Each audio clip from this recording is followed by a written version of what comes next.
And we're gonna do some exercises at the end of section 5.3 was a big section. So if it seems like, gosh, we're still doing 5.3, yeah, because there's a lot there. So it goes. So this is 5.3. I'll just use this mechanical pencil. It's fine. 5.3, number 73, I think is what I want to look at. Yeah. And the instructions here are find the maximum and minimum values of the function. Yeah. Well, let's graph the function while we're at it, right? So let's just consider the function, do some analysis with f of x is the sum of sine x with sine 2x. Yeah. So this is, these are both sinusoids, but they have different frequency, right? This frequency is 1 over 2 pi. The wavelength is 2 pi. This frequency is 1 over pi. The wavelength is pi, right? The frequency is the reciprocal of the wavelength. And a wavelength is just another word for period, right?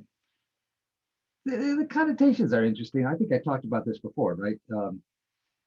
Period sounds like time. Wavelength sounds like distance, right? And we have what are called traveling waves. Have you ever seen a traveling wave? Of course you have. If you've looked at the ripples on a pond, you toss a pebble in still water and out come the ripples, right? Those are traveling waves. Traveling waves include pressure waves, which are sound waves, right? So when you make a sound with your voice, you are causing periodic changes in the pressure around your voice box, and that projects out into space. And thus you're able to communicate audibly as long as you're not in a vacuum. If you're in a vacuum, you can't speak aloud. You probably should be in a spacesuit too. Okay. What other kind of wave? Well, you have ocean waves, right? Waves on the ocean, those are traveling waves. So you have both the distance between the peaks of the waves, right? That's a wavelength. But there's also the time it takes the wave to travel from peak to peak, right? So there's two different sort of periodicities going on simultaneously, huh? Pretty complicated stuff altogether. So this is relatively simple. Good. We have only one variable, x. We have two functions of x, which we're adding together here, and they have different wavelengths, right? So I think we should probably start by making a table of values, right? And investigate. I mean, the question is, what are the maximum and minimum values, which not so obvious, right? The maximum value of sine is 1. The maximum value of sine 2x is 1. So you might expect that there's a place where you get 2. Is there a place where we get 2? So you'd have to have both x and 2x equal to pi over 2 plus some multiple of 2 pi, right? Maybe to be sure, we can draw the unit circle here.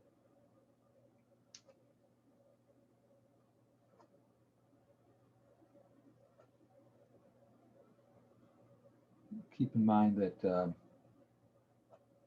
think I'm going to have to adjust this so that the lid sticks out a little bit more.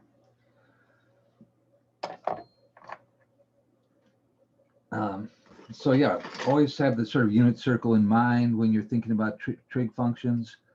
And so let's put it centered at the origin in the coordinate plane. Now, again, we have this confusion, right? Which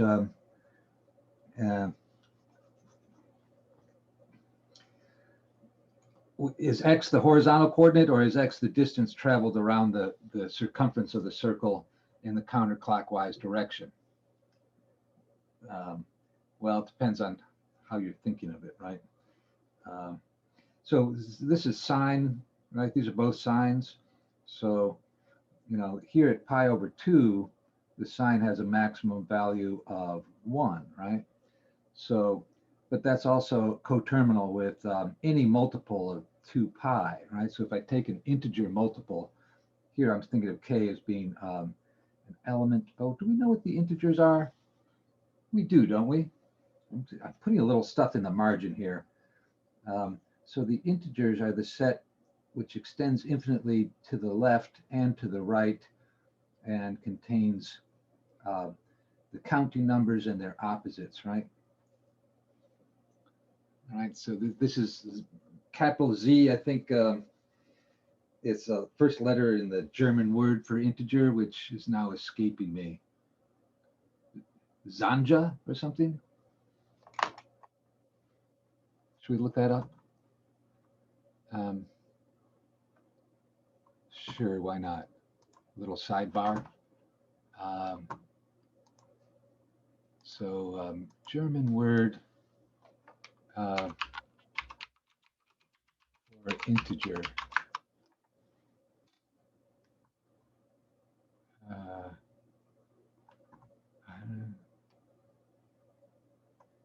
Interblatt mobile. Let's just go to the first link here. Zahl, ganze Zahl. So it's this Zahl, I guess, that the Z comes from, okay? And I guess we could have this guy say integer for us. How to pronounce integer? Oh, I've... Integer. Integer. Yeah, how about Zahl? Do you have that one? Integer. No, not integer. I assume Zahl, okay? All right. So, any comments? Okay. So that's, so when I say k times 2 pi, I'm talking about an integer multiple of 2 pi. And 2 pi is the circumference of the unit circle. So I'm talking about either going, 2 pi counterclockwise or counterclockwise, depending on whether k is positive or negative, right?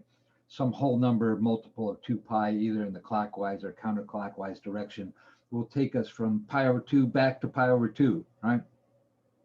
K is the number of revolutions then, right?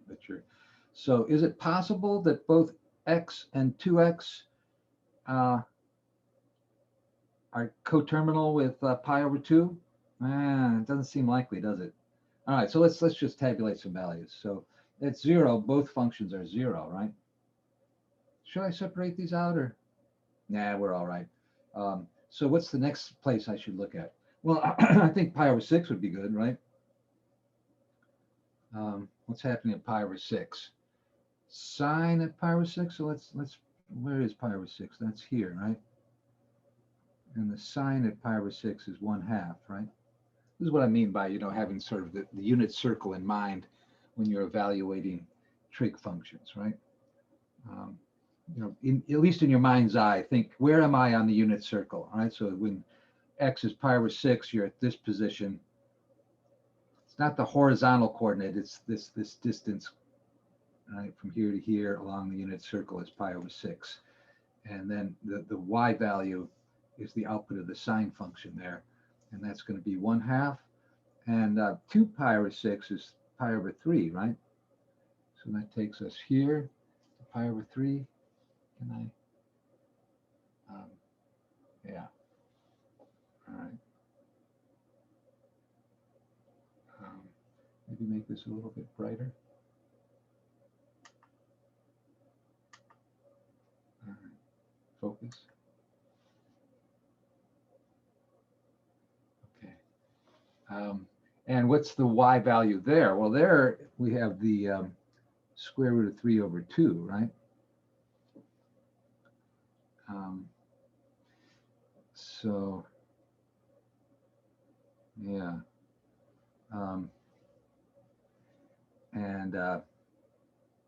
So this is going to be 1/2 plus the square root of 3 over 2. So that's 1 plus square root of 3 all over 2, common denominator, huh?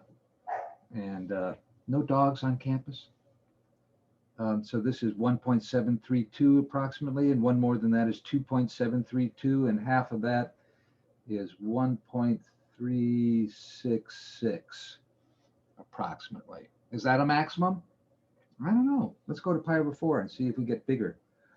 So pi over 4, we got square root of 2 over 2, right? That's right here. So the x and the y values are both the same there, right? Square root of 2 over 2, about 0.707. And twice pi over 4 is pi over 2. That's going to be 1, right? So this is going to be square root of 2 plus 2 over 2, right? If I get a common denominator. And that's going to be approximately 1.707. Right, where I know square root of 2 over 2 is 0.707, and I add 1 to that. So that's bigger. Is that the maximum? It could well be, right? Maybe we should, plot both functions and then plot their sum. Superimpose all those. How about pi over 3? Well, let's see. Twice pi over 3 is 2 pi over 3, so that's over here, right? And that has the same y value as pi over 3, right? They're sort of equidistant from the North Pole.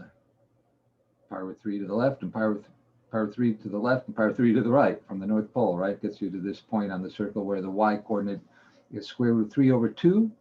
So this is going to be square root of 3. Okay, so that's even bigger. We could be at the maximum here, right?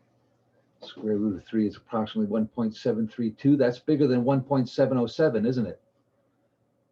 So what's the next natural stopping place? Well, I guess pi over 2, right? And what's twice pi over 2? Well, that's pi. That's down here, right? Where y is 0. So we have an abrupt drop at this point, right? Sine of pi over 2 is 1. We're up here. Sine of twice pi over 2 is sine of pi, which is 0. So that's 1 plus 0, or simply 1. Do we need to approximate that? No. Okay. So then what happens after pi over 2? Do we have symmetry going on here? Maybe. What would the next point be? It'd be 2 pi over 3. And 4 pi over 3 is here, huh? And the y coordinate there is negative 1/2. And 2 pi over 3 is up here, where the y coordinate is square root of 3 over 2. So we're going to have square root of 3 minus 1 all over 2. That's square root of 3 over 2, this value, plus negative 1/2, right? Common denominator 2, so I can write it like that. Square root of 3 is about 1.732. Take away 1, you got 0.732, and half of that is 0.366, huh? All right, still positive. 3 pi over 4 is the next stopping place. That's here. 3 pi over 4, where sine is square root of 2 over 2. Twice 3 pi over 4 is 3 pi over 2, which is down here, right? And that's going to be negative 1. So I got square root of 2 over 2 minus 1. So I can get a common denominator like that, right? Whoops. Or I could say square root of 2 over 2 is 0.707. Take away 2, you're going to have approximately 1.293. Sorry. No, that's negative. I'm way off. Nice try, though. Okay, so a little scratch work over here, maybe. Square root of 2 over 2 minus 1. That's going to be approximately 0.707 minus 1. And that's going to be negative 0.293, right? Negative 0.293. So now we're heading towards a minimum, I guess, right? They do ask us for a minimum. This is 5 pi over 6 here. That'll be our next input value. Twice that is 5 pi over 3, which I believe is sorry, did I screw up this value here? I did. This is 4 pi. I did that before, didn't I? You let me do it too. You should interject in the chat. So what is this? This is pi over 6 more than pi, right? My boo-boo. I should know my way around the unit circle by now, don't you think? Yeah. Well, we all have our momentary lapses. So this is 7 pi over 6. So it's pi over 6 more than pi, right? Okay. So 4 pi over 3 is here. This is 5 pi over 3 here, right? Which is pi over 3 shy of 2 pi. Okay, so there's 5 pi over 6. Oh, and did I screw up one of these then? Yeah.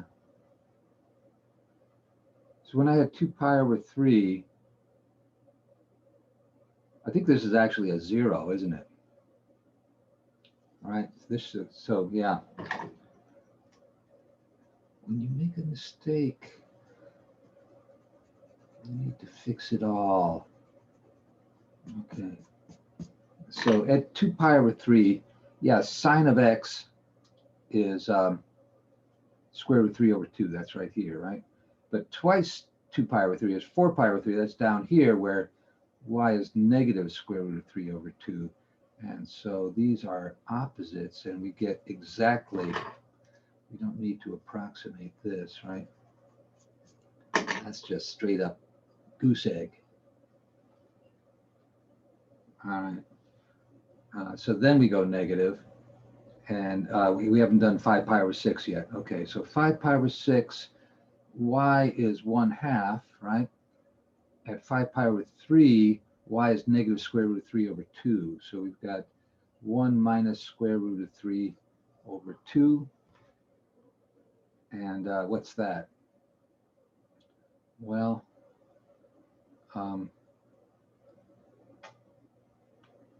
so we got negative square root of 3 over 2 plus 1/2. You can think of it that way. Excuse me.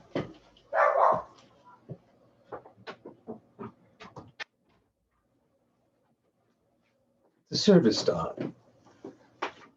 Service dogs are allowed. What was I saying? Oh, yeah, I was going to do this computation here, approximately. So this is approximately 0.866 negative, and then we're going to add 0.5 to that as a decimal. So I subtract the smaller quantity from the larger and assign it the sign of the larger, right? So that's negative 0.366. Oh, okay. That seems to be, yeah, okay. So that's negative. So it's getting smaller. Have we reached our minimum? Well, our next input is going to be pi. Fortunately, that's easy to compute. Both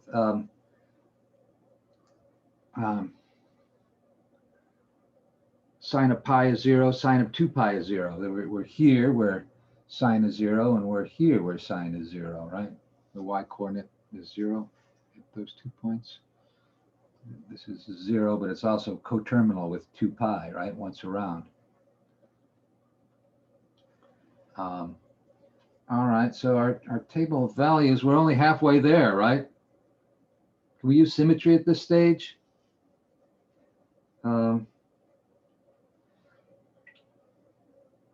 Yeah, let's develop an identity that will be handy here. So the identity I want to develop is that if I have an angle here, let's say that this is angle. Well, it's an angle. Let's say that this is T. It takes me to a point there, right? Whoops, you can't see. Okay. So I'm going around a distance T here. If I go pi minus T, where am I? Well, I'm on the opposite side, right? So if I go pi and then back T, negative T from there, I end up here, right? And the y coordinates at these two places are the same, right? Well, If I made a better picture, that would look more convincing. They're the same, right? So this is the reflection across the y-axis of that. So what that says is that sine of t is always the same as sine of pi minus t. That's true for all t. They're on opposite sides of the circle where the y coordinates are the same. Opposite reflection in the y-axis. By opposite side, I mean the reflection in the y-axis, right? Not the reflection through the origin, but the reflection through the y-axis. And that will give you the same y-coordinate. Is that going to be useful here? Yeah, so if I go, to 7 pi over 6, down here, well, that's the same. So let's write it here. Sine of 7 pi over 6 is the same as the sine of, is this helping? I don't know. All right, so t is 7 pi over 6 here. All right, so I'm saying that sine of t is sine of pi minus t. And what's this? Well, this is the sine of negative pi over 6, which is the negative, because sine is an odd function, right?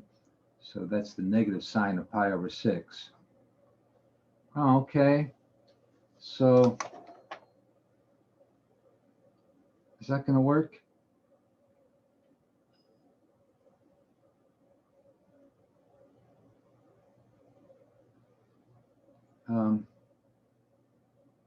Yeah, so yeah, the thing is that we've got two things to add up here.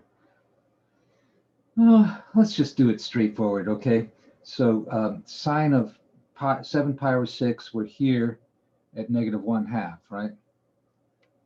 And twice 7 pi over 6 is 7 pi over 3. Oh, where's that? Well, 7 pi over 3 is 2 pi plus pi over 3.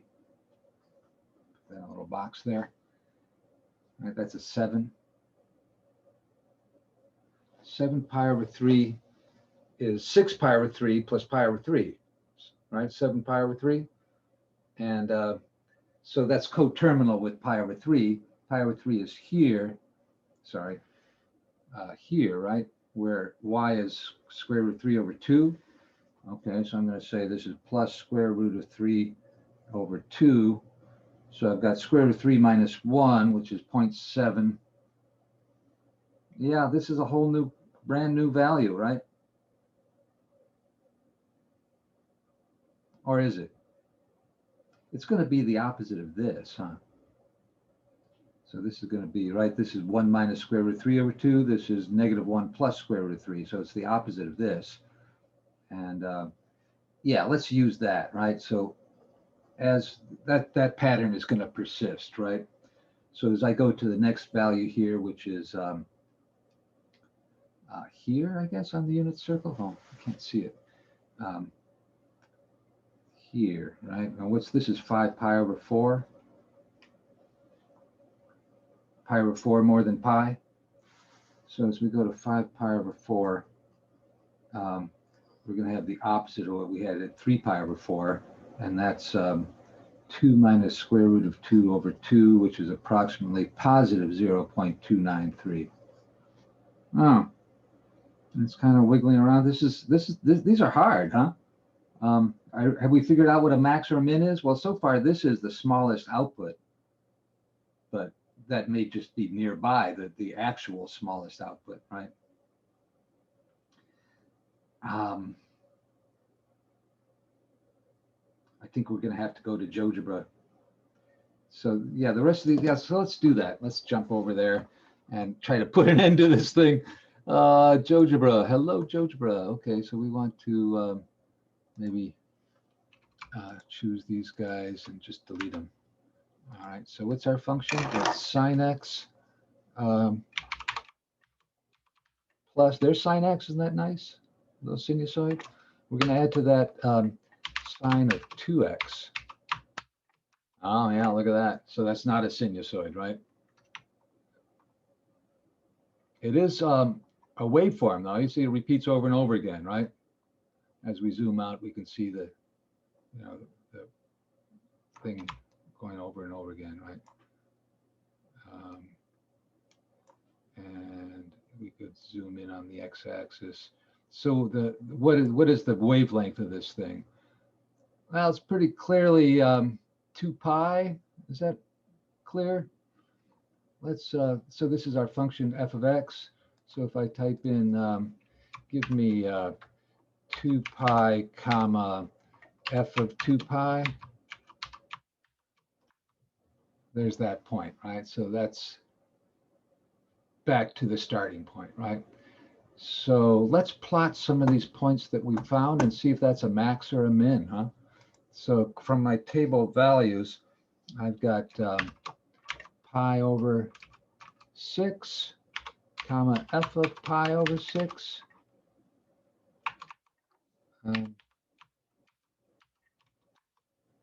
There's that point. So that was approximately 1.366. Remember that one? Yeah. And then that's 1 plus square root of 3 over 2, right? And then pi over 4, comma f of pi over 4. The next point. That looks pretty close to a max. Is that a max? No. Uh-huh. Close but no cigar. All right. So let's try the next one, which is pi over 3. So pi, maybe this will be the max, huh? Comma f of pi over 3. Nope, that's after the max. They asked us a really difficult question right here, right? So you can see the max is somewhere in between these guys, right? Oh. It looks like it's closer to D than to C, huh? So here we got an output of 1.707. Here we got an output of 1.732. And here, who knows, right? So shall I plot that point? I'm going to choose the point tool and say, yeah, just put a point there.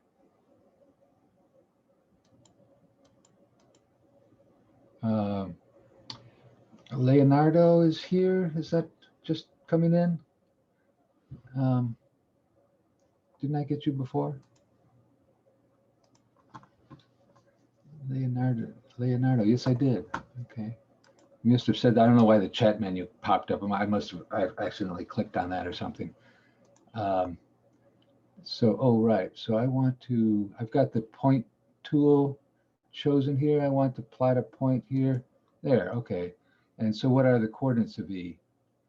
Oh, over here it tells us 1.76.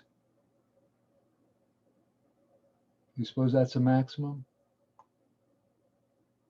Can I move this around on the curve? Yeah, I can. I can sort of drag it around. 1.7601, and then it goes down. Can I get something bigger than 1.7601? It looks to be about it, huh? Oh, I don't want another point here.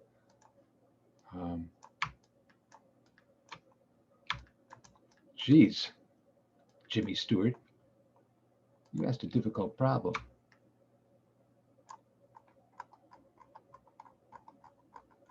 That look like the maximum? It does, huh? 1.76017. Yeah, that would appear to be a maximum value. And the input is 0.934 that produces that output. Is that a multiple of pi or something? Right? Notice that all of these were sort of multiples of pi, rational multiples of pi. Is this also a rational multiple of pi? Well, I could do a little calculus and figure this out. Let me actually solve that question using the tools of calculus, which you'll be there in a year or so, right? So we look at the derivative function, which is cosine x plus 2 cosine 2x, and we set that equal to 0. Then we can use an identity. This is cosine x plus cosine squared x plus 1. We want that to be 0. Okay, and then we complete the square. We say cosine x plus a half squared plus 3/4 equals 0. Uh-oh.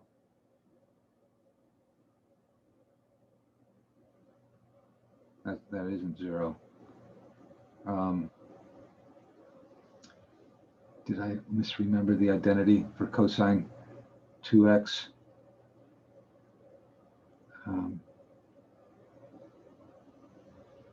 So if x is pi here, cosine of 2 pi is 1. 2 times 1 is 2. Yeah, this would also be 2.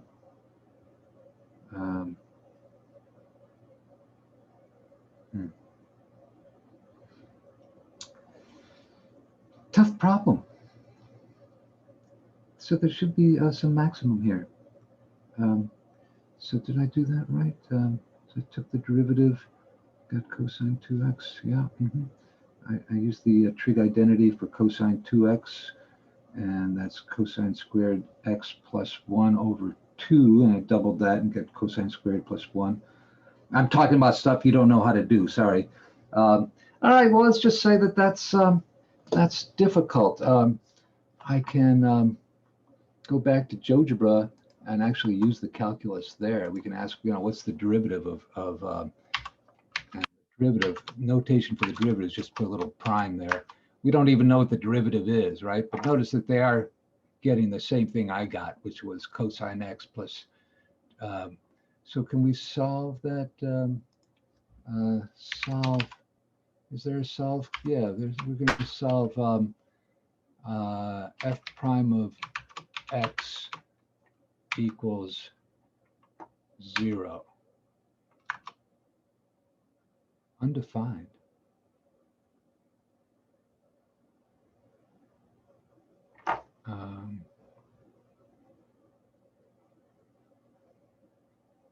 Yeah, that's kind of what I got, but we know that there is a maximum there. Okay, well, oh, what's this point? That's E. Oh, that's F. Where's F? Did I ask for F? This is just undefined, right? If I click on that, I get, yeah, that's the solution to this. So f prime of x equals 0. Maybe I need to put a double equal sign there. Illegal. Yeah, no, you can't do that.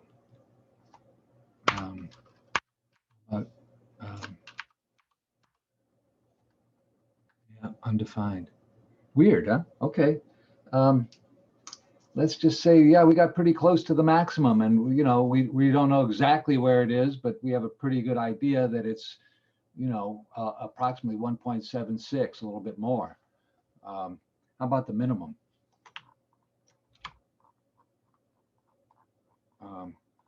And oh, I don't know what is. Oh, that's the derivative function. Okay, so the derivative function is 0 here. I don't know why it had a hard time finding that. So let's find that point where the derivative function is 0. And I'll use the intersect tool here for that. I'm going to say, tell me where the x-axis and this red curve intersect. That's it. G is, very close to 0.9348. It's 0.9359. So if I say, okay, tell me what f of the x coordinate of G is. Unknown command X. I think I have to say capital X. Okay, so I say okay here. Sorry, getting a little bit esoteric here on you. Sorry. Unbalanced parentheses. Okay. I got an extra parenthesis here. Okay, so it's telling me 1.76017, right? Which is kind of what we got, right? All right. Let's kind of unclutter this a little bit. We want to see, okay, what are the other points on this curve? And, we can type them in, right? We got pi over 2, 1. Pi over 2 is the input. And 1 is the output, right? And that should be a point on the curve right there, right? Yeah, pi over 2 is about 1.57 on the horizontal, and the output is dead on 1, right? So then we're looking for the minimum, and yeah, so the minimum here is going to be the opposite of the maximum here, right? And that's going to be at yeah, we don't know, right? Because we don't really know. We got pretty close. We got a nice approximation. So we'll have a local minimum here, which should we keep going? Yeah, we need to get onto these reciprocal functions and their graphs. So 2 pi over 3, okay. So 2 pi over 3 comma f of 2 pi over 3. That's that place where it was 0. And 3 pi over 4 is the next one. Okay, 3 pi over 4 comma f of 3 pi over 4. All right, are we at the minimum? Not quite. 5 pi over 6. 5 pi over 6 comma f of 5 pi over 6. And I've got a wrong symbol there. Oh, I see. We got 5. I typed in the wrong thing here. 5 pi over 6. We good now? Are we at a minimum? That looks pretty close to a minimum, huh? A local minimum, not an absolute minimum. Is it actually a minimum? No, you can see, right? It's nearby, right? The minimum is actually slightly to the left of this. This is tough. I don't know how we'd find that minimum exactly. Certainly we'd need some calculus, and even then I was having some trouble. Don't ask me why. Okay, and then we got pi comma 0. That's the next point in my table. Just to be sure, yes, that is a point on the curve, right? And then do you see the symmetry that's going on here? So that after pi, we get the same points, except this section of the curve is congruent to this section of the curve. I could rotate 180 degrees around point M, and the curve would overlap itself, right? And then, so by symmetry, we could say, well, the minimum value is the opposite of the maximum value, whatever that is. All right, well, sorry, that was a little bit more taxing than I had anticipated. We have more of these. How about 74? So here we're superimposing two graphs, right? The graph of y equals x and the graph of y equals -2 sine x. So let's go straight to GeoGebra. I want to kind of make short work of this, all right? And do we have GeoGebra handy? Yeah. So I'm just going to say, delete all that. Looks so much better. So here's y equals x, line through the origin with slope 1. Shall we scale so that, x and y are on the same scale? And then here's -2 sine -2 sine x. I think that's, yeah. All right. And Does that look like what you would expect for negative 2 sine x? Yeah, it's the reflection of 2 sine x in the x-axis, right? So what happens when I add those up? I'm going to have here f of x plus g of x. And let's zoom out a bit. So what does that look like? Does that make sense? The green curve is the sum of the line y equals x, and the red curve, y equals negative 2 sine x.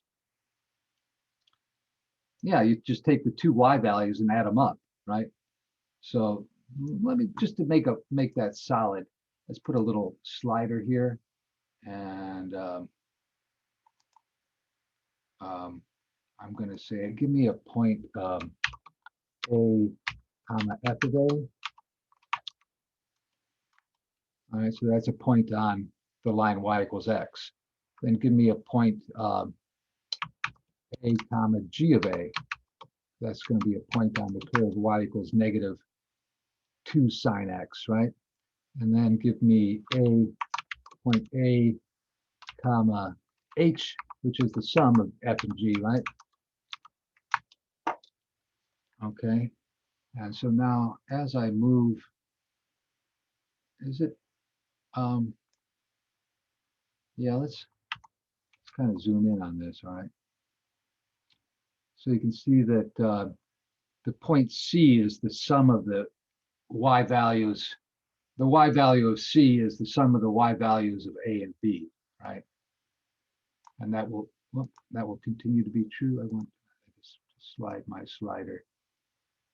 All right, so at this point where the y coordinate of B is 0, then you're just on the line y equals x, right? And then as B gets larger, there's going to be a point here where A and B have opposite y coordinates.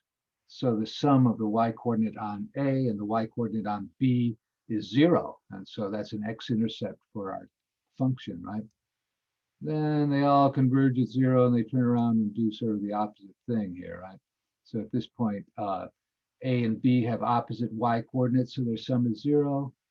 And then as you come out here, I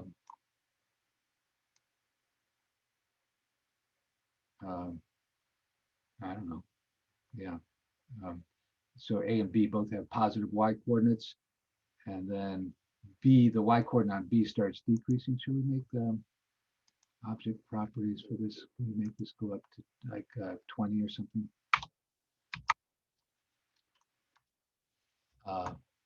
And maybe 0. Okay. So now we're going to start at the origin and go up like that. And can we scale this down a little bit so we see our y values a little better? And we can actually make this oscillate. The object properties oscillating. I don't know how you do that.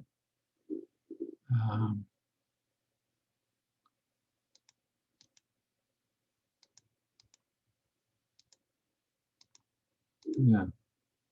Okay. Let's say it's oscillating. Oh, okay. It's not oscillating. Oh, I clicked on the chat again. Okay. Well, you see, as B decreases, when B has a y coordinate of 0, then you're on the equilibrium. Well, it's sort of like, yeah, it's sort of like you're oscillating above and below the line y equals x, one above and one below. So where are you one above? Well, right here, right? A is, maybe 12. Oh, so no, you're 2 above, right? Because the amplitude of this thing is 2. So C here is 2 above A. Looks like maybe 11, 13, something like that. And yeah. All right, so it's just a superposition of two functions. We have more of these. Sumatra. How about 2 sine x plus sine squared x? Well, sine squared x is kind of interesting. So let's just graph that one. So I'm going to go over here. Oh,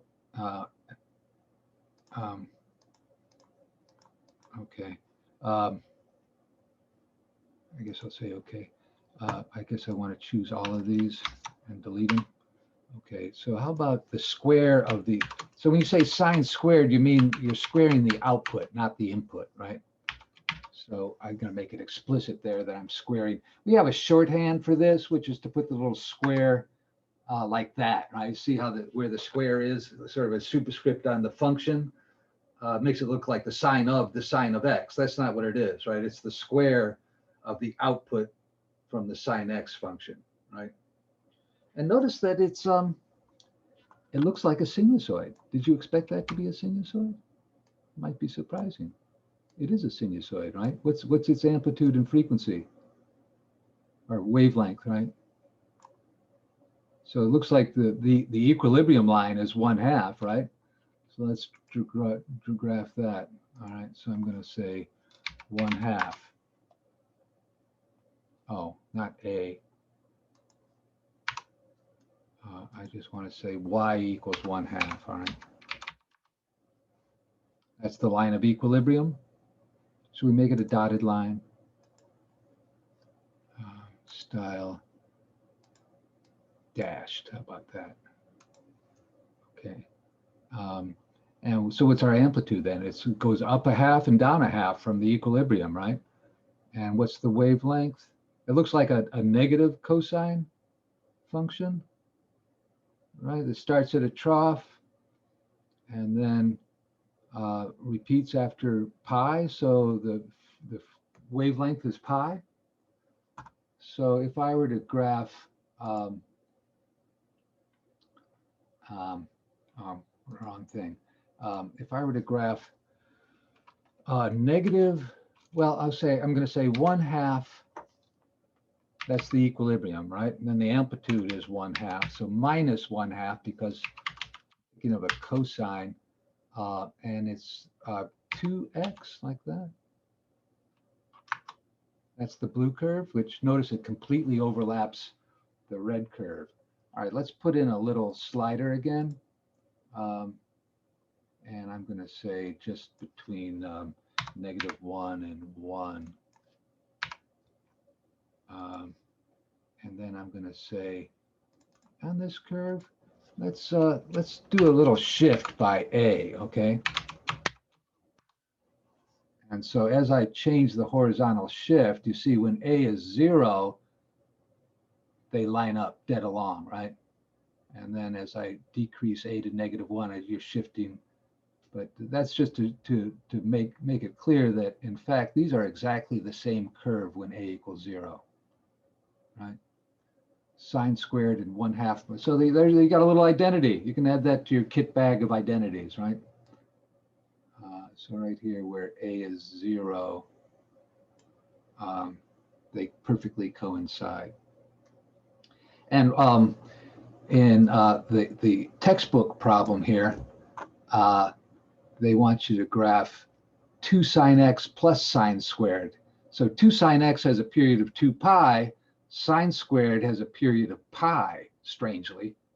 And so if I now add, so let's add another function here to our,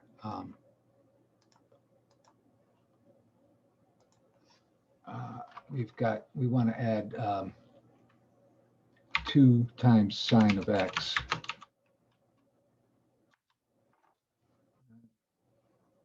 So there's 2 times sine of x. So when I add those two things up, which is going to be what? F of x plus p of x. And let's turn off these other things, right? I don't want to see these guys. Oh. Yeah, kind of a weird shaped thing, isn't it? I want to move my curve. And yeah. So it's periodic. It's not sinusoidal, right? It doesn't have that smooth, wiggly shape, right? It's kind of has a flat bottom in here. Kind of not what you'd expect, right? What's the wavelength? Looks like 2 pi. Does that make sense? I've got one thing that has a wavelength of pi, and I'm adding to that to another thing that has a wavelength of 2 pi. So the wavelength of 2 pi sort of dictates the other one will coincide with that. All right. Well, I know it's almost the 13th hour, and we're just sort of into these difficult little problems. Let's do one more of these because I think while they're difficult, they bring out some of the interesting features, right? So this one here, y is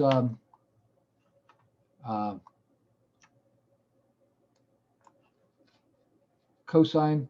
So here's the thing. We want to think of this as a variable amplitude of the cosine function, right? So let me go to pencil and paper for that. So if we have the function, what is it?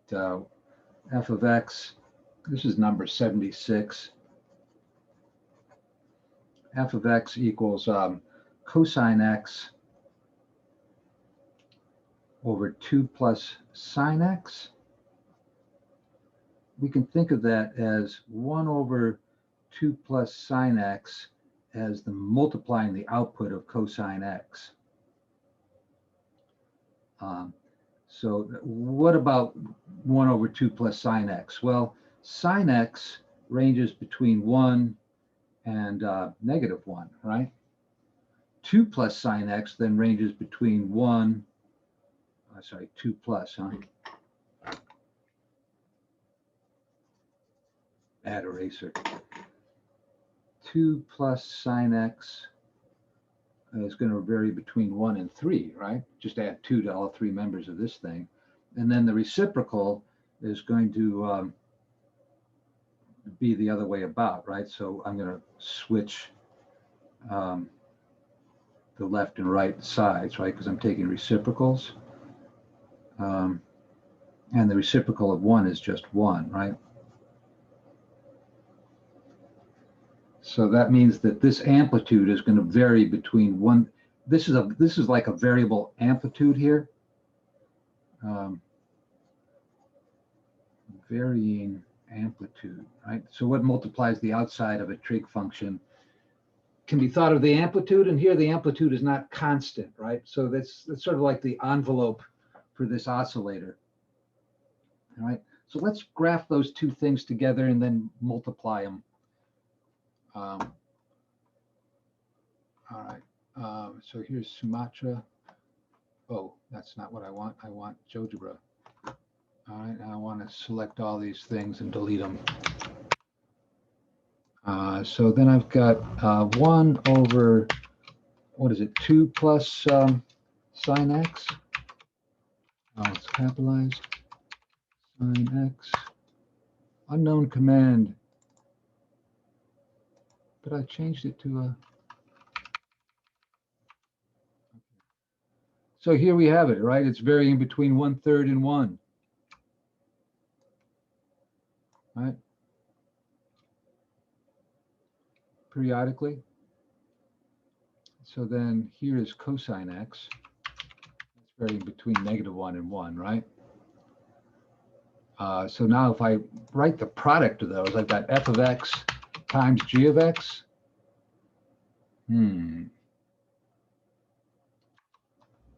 Okay. So when cosine is -1, so let me turn off cosine here, right? And I want to plot the opposite of f of x. That would be negative f of x. So that's the reflection in the, crazy, huh? That's the reflection of the brown curve in the x-axis, right? Just flip it across and you've got negative f of x down there. So when cosine is 1, which is true at 0, you're on this upper part of the envelope, right? When cosine is -1, which happens at pi, right? Cosine of pi is -1, then you're on this part of the envelope. And so you're oscillating between one part of the envelope and the other part of the envelope. And you know how? Well, let's take away the envelope and just look at the function. Yeah, it looks like a little sawtooth, kind of like that. Clearly not a pure sine wave, right? You could listen to it if you were to, make the frequency in the audible range, and you would hear something that's not a pure sine tone. It's got a little character to it. All right, well, let's go into the next. We can come back and look at more of these problems. But I did want to, not skip over those. Um, so in the next section, um, yeah, there's more discussion here. Good grief, what a monster section that was. More trigonometric graphs.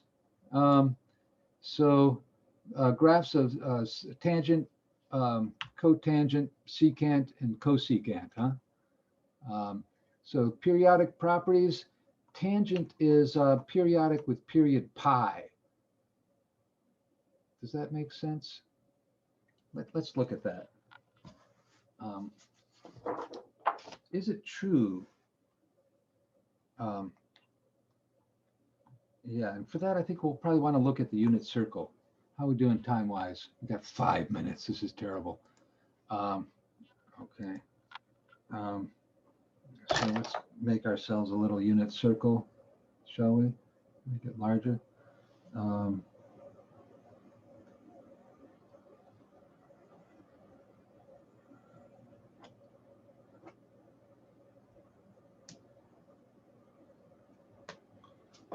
draw our coordinate axes.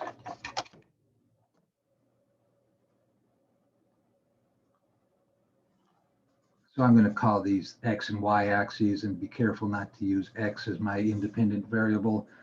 Um, so if this is X and this is Y, and we go out a distance T in the counterclockwise direction from 0, we end up at a point here, P, which is X comma Y, and that's also cosine T comma sine T. Sorry, that didn't quite fit in there. Oh, and it's not on the screen either, right? So that's familiar, right? That's how we define the trig functions. The x coordinate at the terminal point P is the cosine of T, and that's measured on the horizontal axis here. So this point here has coordinates cosine T, and Y is sine of T. Bears repeating over and over again, right? Because I see people coming into calculus who still don't have a good idea of what's going on here. So I'm going to drill it in, repetition. So if we go around pi more than T, where are we? We're on the other side of the world. We made a tunnel. Oh, I think I called this the antinode. I think it's called the antipode. Um, so should we have a quick, but yeah, no, I'm going to get distracted and we don't have time. But this is like the other side of the world, right? You drill a tunnel through the earth, go through the center of the earth, you come out the other side. And where are you? Well, X is the opposite X, right? So this is negative cosine of T, right? It's the same distance on the opposite side, right? And this is going to be the same as that, except negative, right? So this is going to be negative sine of T, right? And so the coordinates here are negative cosine of T, negative sine of T. But what do we know about tangent? So the tangent of T plus pi is equal to the sine of T plus pi over the cosine, right? It's Y over X, right? Oh, sorry, off screen again. All this obscene work. It's literally what obscene means, off screen. Um, and so, um, so sine of T plus pi, well, that's negative sine of T, right? And cosine of T plus pi is negative cosine of T. So the negatives cancel out, right?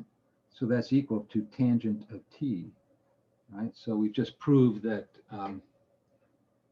tangent is periodic and the period of oscillation is pi. And what does it look like? Well, let's make a quick table. Yes, we do have time. Quick table of values. T, let's put sine T and cosine T, and then tangent T, which is the ratio of sine T to cosine T, right? And let's start at negative pi over 2. Sine of negative pi over 2 is negative 1.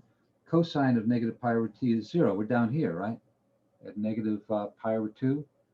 And the ratio of negative 1 to 0 is undefined, right? It's division by 0. So that leads to a vertical asymptote, right? So this is going to be a vertical asymptote there. Okay, so then the next thing would be negative pi over 3. That's about here. And that's negative square root of 3 over 2. This is positive 1/2. So the ratio of sine to cosine, the halves cancel out, and you get negative square root of 3. Negative pi over 4.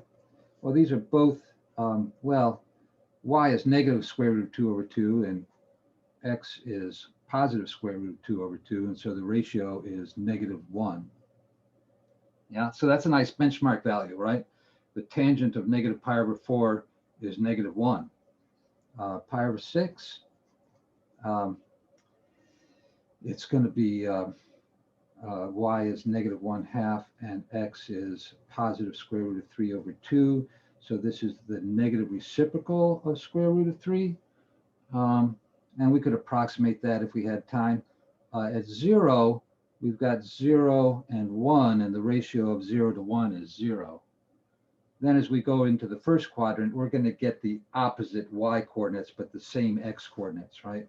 So pi over 6, pi over 4, pi over 3, pi over 2.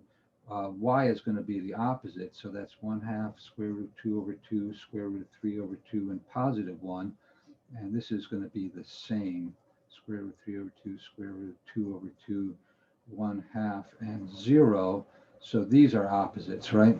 And we get 1 over square root of 3, 1 square root of 3, and vertical asymptote, just like before, right? So when we sketch a graph of that, we'd say, okay, here's negative pi over 2, here's positive pi, here's positive pi over 2, and let's say here's 1 and negative 1. So it goes through 0. At pi over 4, we're at positive 1. At negative pi over 4, we're at negative 1. And we've got vertical asymptotes here and here. And so we want a nice smooth curve that passes through these points. If we were to plot these other points, we'd see something like here, we're going to have a point about here, and then a point about here, and then square root of 3 over 2 is going to be about here, and the other one, the mirror image would be over here, which is 2, and so our function looks like this. It doesn't level out here. It, it has a slope, positive slope going through the origin, and then it follows that vertical asymptote going up. So that's what the tangent function looks like. Oh my goodness. Well, next Wednesday is a holiday, and I had said we'd have a test. So y'all are going to have to, cancel your plans for a holiday. No, we can't do that. That's not allowed. So I guess we'll put it off to Thursday. All right, so Monday and Tuesday. Well, Monday we'll finish up chapter 5. Tuesday we'll review. Let me point out that there is, we're 3 minutes over here, sorry. There is a little chapter 5 exam down here under the week 10 module. And this is the end of week 10. So I will bid you a pleasant, let me ask you if there are any questions before we quit. I thank you for your persistence and perseverance in sticking a few minutes over here. If you do have questions, I'll be in my office tomorrow, 10 to 11, or you can email me a question. I'm generally looking at my email. And I guess we'll wrap it up there. Have a pleasant afternoon and a very nice weekend. And we'll meet again on Monday. Bye.